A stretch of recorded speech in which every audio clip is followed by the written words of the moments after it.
Hey guys, Ricky from Ricky's Reptiles, and I'm just going to do a quick update on what's going on with the snake room. So this was the old snake room, wrapped in plastic, and there's not much left in here. Open the window a little bit. Just a couple of males. I still have to finish my male rack, so there's some males there, and there's a couple of females who are just a bit too big for the hatchling rack. So into the snake room. So I'm pretty excited about this. Gotta be honest, it's not completely done, but it's done enough that I'm gonna show it off a bit. Fully insulated, ceiling all the way on the walls, and then I've installed a floor over the concrete because this is kind of cold, the concrete. I'm using this material here, and what it has is these ridges, you can kind of see. So it allows the airflow underneath. So far, aside for this corner, which isn't done yet, it's actually keeping the floor significantly warmer than the floor outside. So it's doing a job, which is great. I'm potentially moving out of this place, believe it or not, within the next year or two. So I'm just waiting to find out what's going on with that. Some personal issues. Anyway, I plan to maybe do some hardwood, maybe radiant floor heating, so I can get rid of this guy. I've seen some other people do radiant floor heating on the thermostat, and it seems to work really nice, so considering it. This is the hatchling rack that I had made, and it's really amazing. I love it. I've just painted out these ones, just the sides and the front, just for the difficult eaters. Gonna put the hatchlings that have their first meal into these ones. That way I can make sure, you know, they're comfy and they get their first meal in them, and then move them into the clear ones. Obviously there's no substrate or water or anything in here, but I've got about a dozen hatchlings already. They're just waiting for their sheds, and I'll do videos on them after. And fan, super important. I learned my lesson the hard way. In the other room is when the air gets really stagnant, you start to get issues like RIs and things like that. It's just really hard to keep the temperature consistent in a room when you don't have a fan. So make sure you put a fan in your room, absolutely, no matter what. Highly, highly, highly, highly recommend it. So this is for the adult females. Not full yet, which is good for me, means I can fill it up. I've got a couple females in the other rack in the other room that they're not too far off from this size, so we'll put them in here eventually, but show you what this is.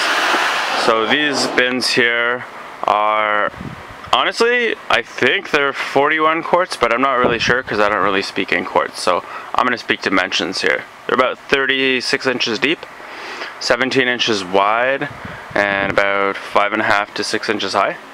So this is just a pastel. Well, not just a pastel, because I think she's really nice, but she's one that I'm not quite sure if she's actually gonna lay this year or not. I don't think so, but you know what, I've been surprised before. So she hasn't eaten yet, so either she's just not hungry, or maybe there's a little more going on in there.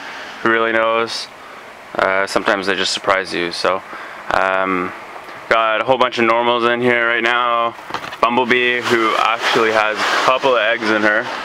This is my Bumblebee. I've shown you her before. She's got, I believe, 4 eggs in her. But we will see. I'm not really one to pull out X-ray machines and ultrasound machines. Well, I guess you wouldn't have an X-ray, but ultrasound machines, just not my thing. I like letting them do their own thing, and then, you know, if it comes out with eggs, then we come out with eggs. So that's sort of the deal. Here's my albino, super squished up to the wall.